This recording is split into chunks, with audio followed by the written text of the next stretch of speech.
ഇന്ന് ഞായറാഴ്ച ഞങ്ങൾ 5 പേരും കൂടി ഒന്നിച്ചാണ് കേട്ടോ പള്ളിയിൽ കുർബാന കാണാൻ പോയത്. ഒത്തിരി സന്തോഷം. തിരിച്ച് വരുന്ന വഴിതാ ചിക്കനൊക്കെ മേടിച്ചിട്ട് വന്നു. പാചകമാണ്.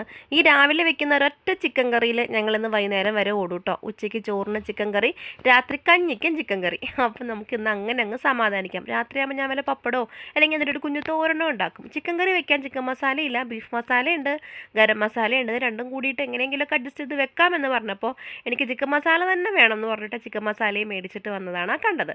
അപ്പോഴേക്കും എന്താ കുഞ്ഞുറക്കം ഉറങ്ങിയ എൽസു എണ്ണീറ്റു. പപ്പനെ കണ്ടപ്പോൾ പപ്പയാണോ എന്ന് അടുക്കളയിൽ എന്നുള്ളൊരു ഭാവത്തിൽ അവൾ നോക്കി. അവൾക്കതൊന്നും അറിയില്ലല്ലോ. അവൾ ചേട്ടനെ കണ്ടപ്പോൾ അങ്ങനെ അങ്ങ് നോക്കിയെന്ന് മാത്രം. അങ്ങനെ എന്താ ചേട്ടൻ വേഗം ചിക്കൻ കറി ഉണ്ടാക്കി കുക്കർ അടച്ചു വെച്ചിട്ട് ചേട്ടൻ എന്താ കാറ്ററിംഗ് ക്ലാസ്സിൽ നിന്ന് പിള്ളേരെ വിളിക്കാൻ വേണ്ടി പോയിട്ടോ. അപ്പോൾ ആ നേരം കൊണ്ട് ഞാൻ പാലൊക്കെ അടുപ്പത്ത് വെച്ചു. ഓടി വന്നു കഴിഞ്ഞതാ എൽസൂനെ എടുക്കാനുള്ള ഇടിയാണ് കേട്ടോ. അവസാനം മോളെടുത്തു. ജോക്കുട്ടിൻ്റെ കയ്യിൽ ഞാൻ കൂടെ നിൽക്കുമ്പോൾ മാത്രമേ കൊടുക്കാറുള്ളൂ. അങ്ങനെ ഞങ്ങളിതാ ബ്രേക്ക്ഫാസ്റ്റൊക്കെ ഉണ്ടാക്കുകയാണ്. ചപ്പാത്തിയാണ് കേട്ടോ ഒന്ന് ആക്കണത്. എപ്പോഴും പുട്ടാണ്.